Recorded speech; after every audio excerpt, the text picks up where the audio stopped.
Bonjour et bienvenue sur le Forum international de la cybersécurité. En ce premier jour, deuxième conférence avec le partenaire Mandiant et David Groul qui vient nous présenter les cybermenaces en temps de guerre. Je vais vous laisser la parole, David.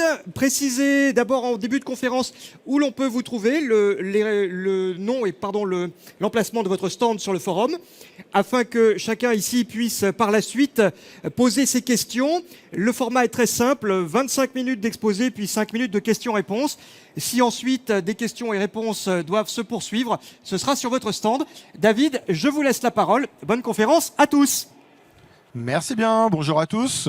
Merci d'être venus aussi nombreux. Je ne sais pas si vous êtes tous venus juste pour moi ou pour la présentation, mais en tout cas, merci beaucoup. Par rapport à ce qu'on vient de dire, on est en G8 quand vous sortez à gauche en diagonale. Voilà, ça c'est fait. Et maintenant, je vais attaquer la partie présentation. Donc le sujet du jour, c'est un retour d'expérience sur les réponses à incidents en temps de conflit. Donc on va parler majoritairement, voire exclusivement de ce qui s'est passé en Ukraine et de la manière dont on est intervenu en Ukraine, avec quelques cas pratiques et quelques exemples de techniques et d'outils utilisés par les attaquants. On ne pourra pas tout couvrir aujourd'hui sur les 25 minutes, donc je vais essayer de survoler les différents sujets. Si jamais vous avez des questions, je serai là jusqu'à vendredi avec mes différentes équipes, donc n'hésitez pas à venir interagir avec nous. Juste pour me représenter rapidement, donc mon nom c'est David Groul. Pour les gens qui connaissent un petit peu les Gardiens de la Galaxie, c'est facile. Vous m'envoyez un mail à iamgroot@google.com. Assez simple à découvrir. Je bosse dans la cybersécu depuis à peu près une vingtaine d'années. Je suis en charge des différentes équipes sur l'Europe de l'Ouest. Et je suis le CTO pour l'Europe, le Moyen-Orient et l'Afrique au sein de Mandiant, qui est une entité de Google Cloud. On va parler aujourd'hui, donc comme je le disais, majoritairement de la partie réponse à incident, qui est une des activités majeures que l'on opère aujourd'hui chez Mandiant. Pour donner quelques chiffres avant de débuter dans le vif de la discussion, 650 consultants qui font de la réponse à incident partout dans le monde, entre 1000 et 1200 réponses à incident annuelles, sur plutôt des gros sujets, ransomware, groupes étatiques, qui sont majoritairement nos activités aujourd'hui sur le terrain. Donc ce que j'ai décidé de faire aujourd'hui, je devais venir avec un de mes consultants qui malheureusement a été pris sur une investigation de dernière minute. Mais l'idée globale qu'on avait ensemble, c'était de recouvrir un petit peu ce qu'on a vu sur le terrain en Ukraine et commencer par, je dirais, un point un peu différent de tout ce qui s'est dit. On a dit pendant longtemps et on a écrit et on a lu un peu partout qu'il ne s'était pas passé grand-chose d'un point de vue cyber en Ukraine. La réalité, c'est qu'il ne s'est pas passé grand-chose en dehors des frontières proches de l'Ukraine. Le cyber a été un élément majeur utilisé et toujours en cours d'utilisation par l'agresseur russe. Et on va voir un petit peu quelques éléments de ce qu'on a pu observer sur le terrain que je vais partager aujourd'hui avec vous, qui ont été partagés dans certains de nos rapports. Alors, premièrement, l'Ukraine et l'intervention qu'on a pu avoir, qu'est-ce que c'est? Alors, je vais vous dire de manière un peu arrogante et directe, on y était. Donc je ne vous parle pas d'OSINT, je ne vous parle pas d'informations qu'on a été récupérées dans de la littérature, je vous parle de ce qu'on a collecté sur le terrain. 200 personnes à temps plein chez Mandiant pendant 9 mois, 35 interventions de réponse à incidents étatiques, infrastructures critiques et organisations entreprises privées, et un peu plus de 20 000 heures d'investigation, de reverse engineering et d'accompagnement à la rémédiation sur les victimes. Donc c'est le type d'informations que je vais partager avec vous aujourd'hui qui sont issues du terrain et des analyses que l'on a pu mener. Le premier point qui m'intéresse, en fait, c'est de parler avec vous des difficultés ou des challenges que l'on a rencontrés pendant cette investigation, qui sont en fait des challenges qu'on ne rencontre pas tous les jours quand on mène de l'investigation grande échelle. Notamment le premier challenge sur la disponibilité des gens. Alors ça va paraître assez trivial de temps à autre, mais je vais partager avec vous des cas réels de ce qu'on a pu voir en termes de contraintes de guerre et du fait que les gens avec qui on travaillait directement n'étaient pas obligatoirement focalisés sur l'investigation IT. On a eu plusieurs cas et plusieurs discussions que vous pouvez voir sur l'écran, dans lesquelles on a des interactions entre nos analystes et les analystes de nos clients ou des victimes potentielles qui ont des contraintes qui sont liées à des contraintes de guerre. Perte d'électricité, bombardement, arrêt de prod, ce qui amène en fait en termes de contraintes d'investigation, des contraintes qu'on ne connaissait pas dans le monde moderne.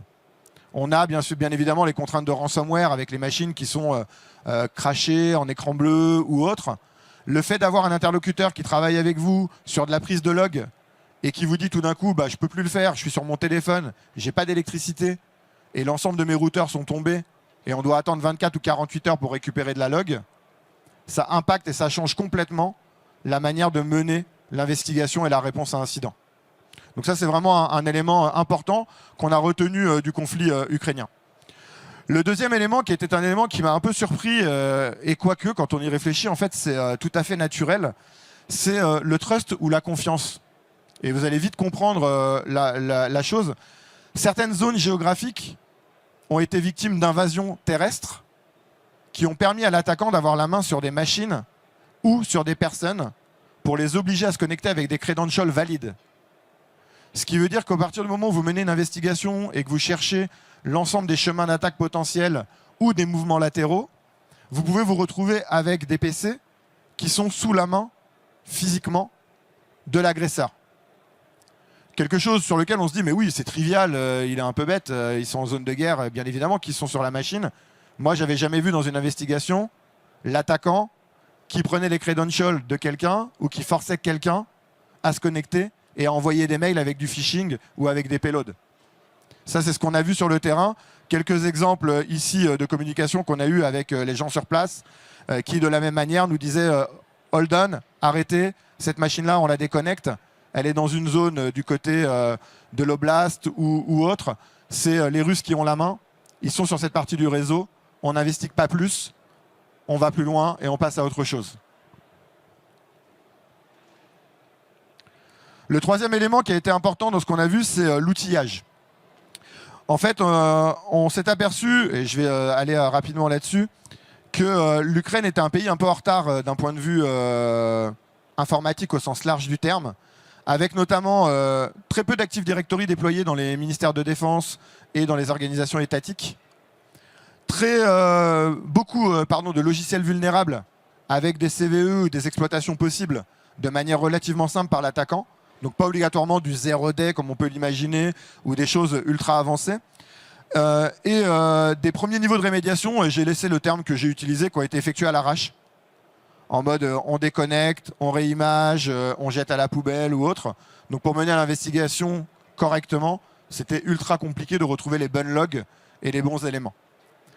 Dernier élément qui a été challenge aussi pour nous, c'est le matériel obsolescent et les logiciels piratés.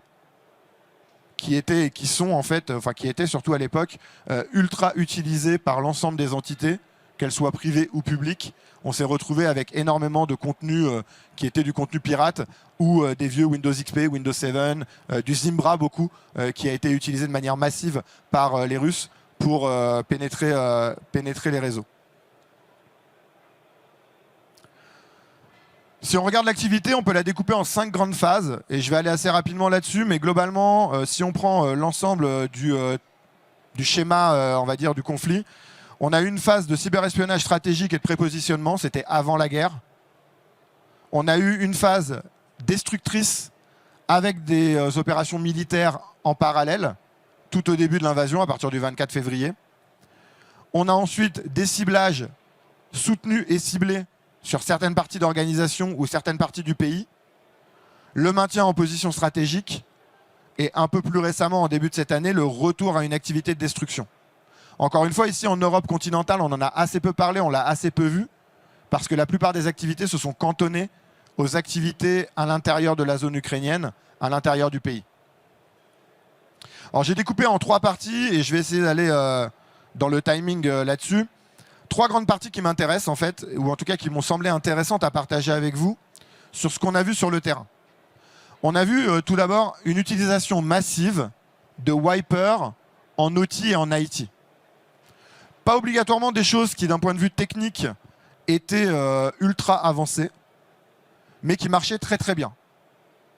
Le fait d'aller détruire directement des MBR ou des systèmes de fichiers complets, c'est fait de manière significative, répétée, scalable, sur différentes organisations à différents moments, à 2 grands moments du conflit, au début du conflit pour une déstabilisation en temps réel avec les opérations kinétiques, et aujourd'hui pour continuer à déstabiliser la communication, le réapprovisionnement des équipes. Au milieu, pas toujours le besoin, puisque quand on est capable de lancer une bombe sur une centrale nucléaire, pourquoi s'embêter à essayer de l'attaquer d'un point de vue cyber? À un moment, il y a juste un choix qui se fait sur la facilité de la chose d'un point de vue de l'attaquant. Mais on a vu quand même un positionnement qui était extrêmement fort. Ce qu'on a vu aussi, c'est que les Russes étaient prépositionnés depuis longtemps, et depuis majoritairement 2014-2015, donc au moment de l'invasion de la Crimée, sur un certain nombre de victimes potentielles. On a retrouvé des traces d'investigation forensique qui nous permettent de voir que l'attaquant était présent, avait les bons credentials et était en mode dormant depuis plusieurs années, à certains endroits, sur certains réseaux bien particuliers, notamment électriques, ferroviaires ou de communication. Le dernier élément, c'est une volonté d'impact régulière et répétée. Je vous ai donné un exemple à l'écran, normalement, je jette un coup d'œil, avec une victime qui a été visée 6 fois par 6 vagues différentes de wipers sur différents angles d'attaque. IT, OT, différents types de wipers, avec vraiment cette volonté de mettre à genoux cette industrie particulière. En termes de techniques utilisées pour les wipers, les techniques en fait, et malheureusement pour vous si vous étiez venu voir des choses de dingue, c'est super classique. Donc c'est vraiment back to the basic, c'est du ultra classique, c'est en gros utilisation de vecteurs d'infection à travers des CVE, j'en ai parlé tout à l'heure, des vieux Zimbra, des vieux server exchange, des OS qui ne sont plus supportés avec des choses non patchées. Ça a été utilisé de manière ultra massive pour pénétrer, avoir le point d'entrée et obtenir les credentials en escalade de privilèges ou autre. Donc ça a été vraiment un point important. Et une utilisation massive du phishing ciblé. Et j'ai donné tout à l'heure l'exemple qu'on a vu énormément et qui était vraiment intéressant. C'est d'aller prendre un accès physique sur une victime potentielle et d'utiliser cette victime comme étant le point de relais pour aller toucher d'autres victimes. Si vous êtes dans une organisation avec un nom de domaine en .gouv.fr et que vous envoyez un mail à d'autres.gouv.fr, a priori, vous allez ouvrir le mail sans trop vous poser de questions. Le fait d'être présent physiquement à l'intérieur du réseau résout énormément cette phase de phishing et d'envoi de mails d'hameçonnage et de payload associés. Donc ça, c'est vraiment un élément majeur que l'on a vu. Vous avez quelques exemples à l'écran de documents qui ont été partagés, que je ne pourrais pas vous lire ou traduire, mais qui m'ont été donnés par mes équipes. Sur la partie wiper, de la même manière, on a vu plusieurs familles de wipers. Chacun a ses noms. Chez nous, on les a appelés Caddy Wiper, Near Miss, Industroyer, Paywipe. Globalement, des wipers qui ont une méthodologie d'approche assez classique. Désactivation des shadow copies, désactivation des crash dumps, création de clés random pour empêcher la reconstruction du contenu et destruction soit à un niveau folder, soit à un niveau MBR, selon le type de wiper. Plusieurs campagnes répétées, successives, l'idée étant de déstabiliser les capacités d'approvisionnement, mais aussi de mettre la pression sur les citoyens en termes de crainte et en termes de perte d'accès à certains réseaux ou à certains systèmes. Le deuxième gros élément qu'on a vu apparaître, c'est tout ce qui est campagne d'espionnage, qui a été utilisé pour un support d'opération. Alors je disais tout à l'heure, on ne l'a pas trop vu à l'étranger. Je parlais récemment avec Anton, qui est un de nos analystes, qui est basé en Ukraine. Et il me disait que globalement, eux, ce qu'ils voient avec le CERT ukrainien, c'est vraiment une volonté de la Russie de classer et récupérer l'ensemble des informations sur les citoyens. Donc énormément de campagnes d'espionnage, même sur des cibles auxquelles on ne pourrait pas penser. Les mairies, les universités, les écoles. L'objectif étant de pouvoir cataloguer tous les citoyens, leur nom, leur prénom, leur âge, où ils habitent, qu'est-ce qu'ils font, comment, pour ensuite pouvoir bouger du monde cyber vers le monde kinétique et cibler de l'humain dans leurs actions. Donc ça, c'est vraiment un des grands points qu'on a vu sur la partie espionnage. Donc on a vu des campagnes avant et après, avec comme objectif l'anticipation pour l'État russe en termes de compréhension de la position géopolitique de l'ensemble des alliés de l'OTAN, Ça a été clairement ce qui a été documenté entre octobre 2021 et février 2022. On a vu aussi des volontés de déstabilisation, notamment à travers des leaks volontaires avec Killnet par exemple, où on voit clairement et on a vu clairement des campagnes associées cyberespionnage, fuite d'infos, pour essayer de mettre la pression sur l'ensemble des personnes. Le recensement de la population, j'en ai parlé.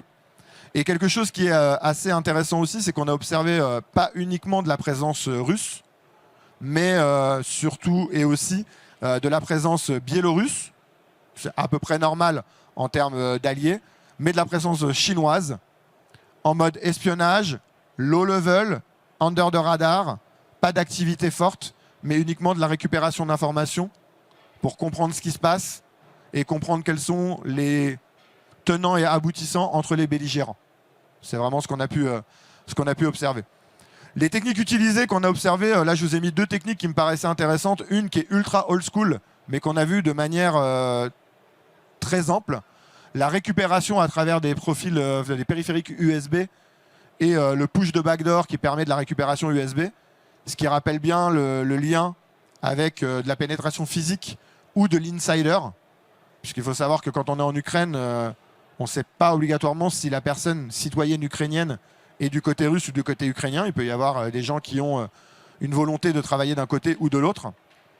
Et la deuxième chose qu'on a vue et qu'on a revue après en Europe dans d'autres campagnes, c'est du pawn à travers le téléchargement d'ISO. Donc les Russes ont mis la main sur des plateformes de téléchargement et différents types de plateformes de récupération d'informations et ont pawné des ISO Windows 2010 puisqu'ils savaient que les Ukrainiens allaient faire de la rémédiation sur les machines qui avaient été pawnées par des wipers et qu'ils allaient devoir récupérer des OS.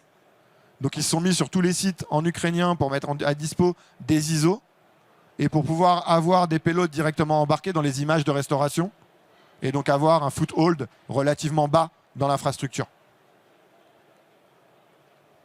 Dernier point qui m'intéressait pour rester dans les temps de la présentation d'aujourd'hui, c'est toute la partie lutte informationnelle. On pourrait y passer peut-être 2 ou 3 heures à parler de tout ça, mais on a eu aussi, et on a toujours un énorme positionnement dans la partie informationnelle et pression en termes de messages à l'extérieur et à l'intérieur.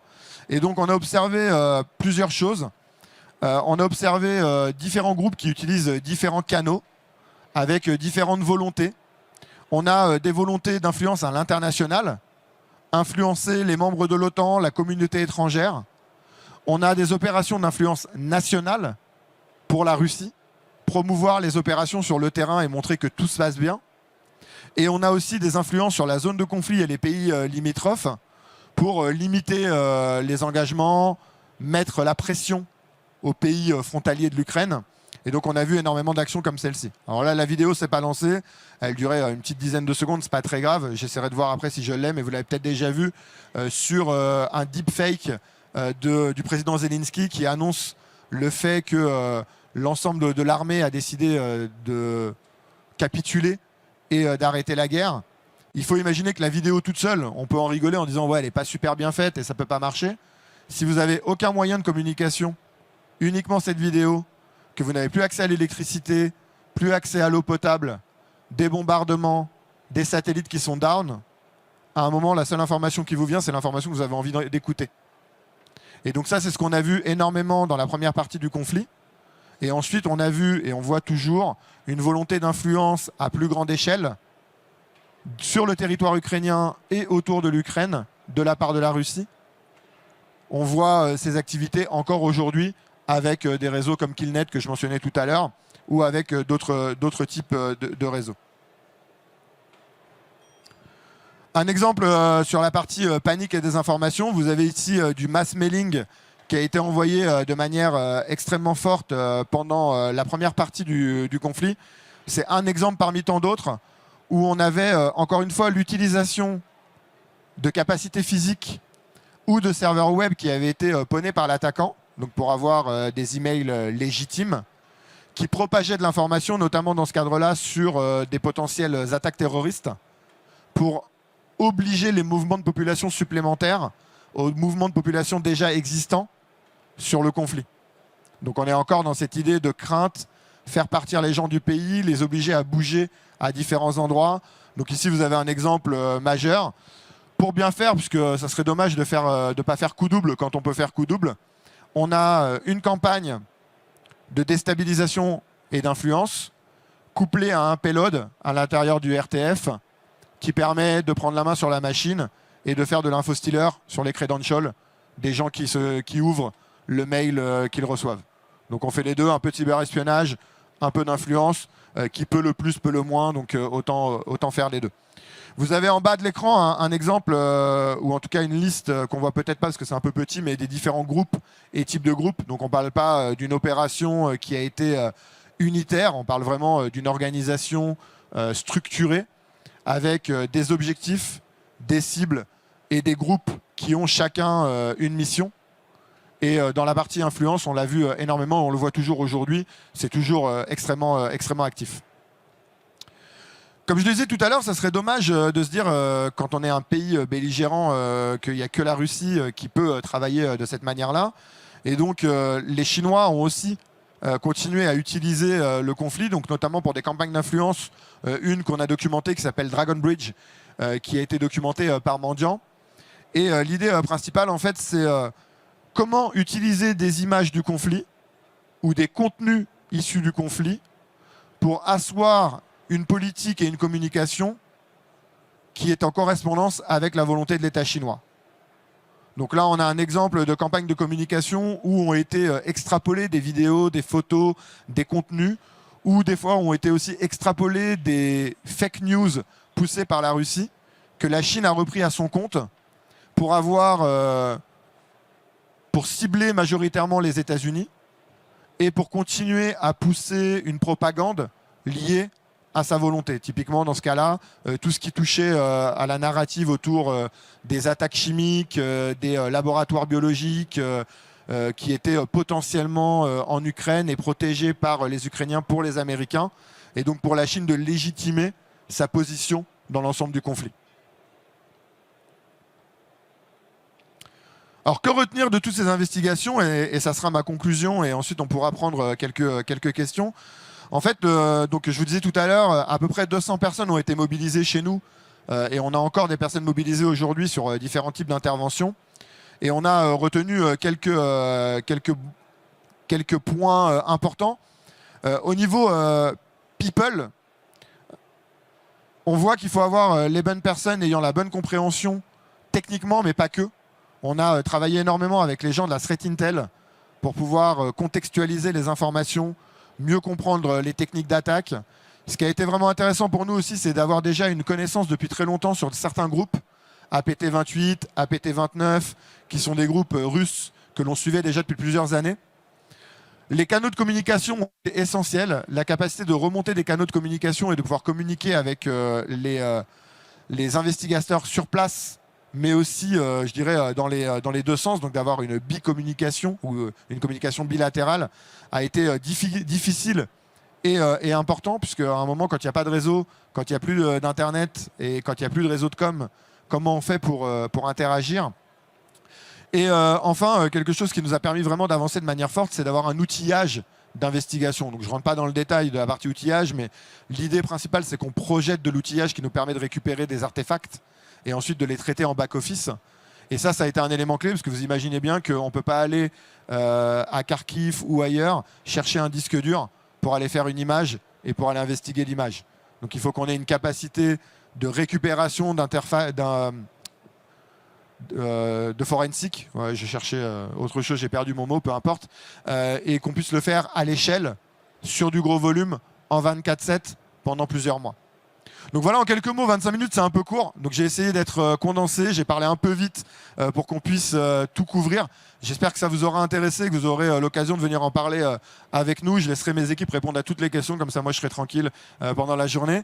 Je vous souhaite 3 bonnes journées. J'ai encore de la voix aujourd'hui, donc merci d'en avoir profité. Et on ouvre pour quelques questions sur les minutes qui nous restent. Merci à tous. Eh bien merci, on va pouvoir vous applaudir pour cette belle conférence. J'ai un micro avec moi afin de pouvoir le faire passer dans le public pour celui ou celle qui souhaiterait poser une question.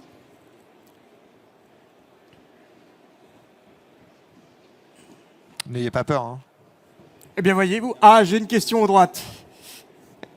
Vous pensiez être sauvé. Non, ça va, j'ai pas peur, ça va. Tenez, voilà votre micro, monsieur. Bonjour. Bonjour. Ce manque de sophistication dans les attaques sur le terrain, est-ce que vous considérez que c'est parce que les groupes plus sophistiqués, je vais dire en sens technique, étaient dédiés à d'autres types d'attaques, type vers les satellites, vers des choses plus... Non, alors pas obligatoirement, parce que même sur les satellites, alors il y avait une complexité qui existait en effet sur l'affaire Kassat-Viasat, mais la réalité c'est que quand vous n'avez pas besoin de brûler de l'arsenal, il n'y a pas vraiment d'intérêt à le faire. Et donc on a vu des choses qui étaient complexes en avance de phase, sur la partie prépositionnement, si on lit un peu dans la littérature, tout ce qui s'est passé en termes de vol d'informations, de cyberespionnage sur les ministères de défense, en Europe, sur le positionnement de l'OTAN, sur le positionnement des alliés, sur les stratégies politiques de réponse au cas où. Là-dessus, on était sur des zero day, sur des utilisations d'attaques périmétriques, de récupération de credentials sur des routeurs, ou des VPN ou des firewalls. Et là, on avait un niveau de sophistication qui était plutôt intéressant. Sur la partie zone de combat, à part quelques wipers qui sont encore en TLP raid et qui ne sont pas encore partagés, qui étaient un peu plus sophistiqués, le reste, en fait, il n'y avait pas vraiment besoin. Quand vous avez un OS obsolète avec 50 vulnérabilités qui se présentent à vous, en fait, on n'a pas vraiment besoin d'aller cramer du contenu. Donc c'est les mêmes opérateurs, parce que quand on regarde les command and control ou les informations sur les TTP, on voit très bien qu'on est sur Sandworm, sur APT28, APT29 ou d'autres, et donc on est sur les mêmes profils de personnes. Par contre, le choix technique fait que ils ont été au plus facile, sans cramer obligatoirement tout ce qu'ils avaient en dispo d'arsenal. Et il y avait une question de... D'autres questions, oui, je vais aller vous voir. Oui, bonjour. Bonjour. Petite question pour les pays qui seraient concernés par cette phase avant l'attaque physique. Est-ce qu'il y avait d'autres pays que l'Ukraine qui étaient ciblés ou pas? Oui, en gros, alors ça je peux le dévoiler parce que ça a été aussi communiqué. Énormément de campagnes cyberespionnage sur les ministères affaires étrangères dont je parlais tout à l'heure, sur des entités gouvernementales européennes. Donc l'Europe a été touchée de manière massive en Europe continentale. La plupart des pays qui ont eu, qui appartiennent à l'OTAN ou qui ont eu des velléités de raccrocher l'OTAN ont été ciblés soit par des campagnes d'influence, soit par des campagnes d'espionnage. Et on présume, ou en tout cas on en comprend, que la Russie était vraiment dans l'idée d'avoir l'ensemble des cartes en main sur qui avait quel protocole en place, jusqu'à quelle étendue, pour pouvoir savoir quelles étaient les limites à ne pas franchir et les fameuses lignes rouges d'un point de vue politique. Donc on a vu en Europe continentale énormément d'interventions sur la fin de l'année 2022. C'est 2021, pardon, octobre 2021 à décembre 2021, notamment dans la presse, quelque chose qui sont sortis, je fais gaffe à ce que je dis par rapport à ce que j'ai le droit de dire, sur tout ce qui était attaque plutôt périmétrique. Firewall, 0D sur Firewall par exemple, il y a pas mal de blogs qui sont sortis entre octobre et décembre 2021 là-dessus. D'autres questions? Madame, vous souhaitiez prendre la parole?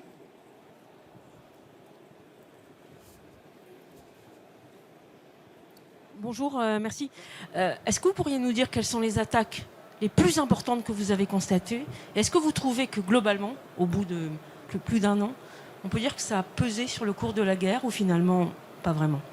Alors, les attaques les plus importantes qu'on a pu voir, c'est vraiment sur la partie wiper. Donc le fait d'avoir bloqué complètement de la production électrique, ferroviaire et communication. Ce qu'on voit moins, mais qui est pour moi d'une importance majeure, c'est le recensement de population. Ça, aujourd'hui, quand on en parle avec nos homologues ukrainiens, c'est ce qui les inquiète le plus. Il y a eu clairement un recensement complet de la population qui s'est fait à différentes échelles, avec beaucoup de vols de données de citoyens. Donc l'équivalent d'un numéro de sécurité sociale, d'une adresse, de qui on est, du sexe, du nombre d'enfants et autres. Donc ça, c'est une inquiétude qu'ils ont assez forte, parce que le côté impact humain sur le terrain est important. Et après, sur la question, est-ce que ça a eu un impact global? Honnêtement, c'est très très compliqué de se positionner. Je dirais que avec ma casquette de cyber, je vais vous dire oui. Maintenant, si je le compare à ce qui s'est passé sur le terrain en nombre de morts et de bombardements, je vais vous dire en fait, on s'en moque. La cyber était pas si importante que ça. La réalité, c'est que ça fait partie de l'arsenal de l'approche globale cyber, kinétique. Les deux vont ensemble, en amont, pendant et après la guerre. en influence et en impact. Et aujourd'hui, c'est dans la doctrine militaire globale de l'État russe.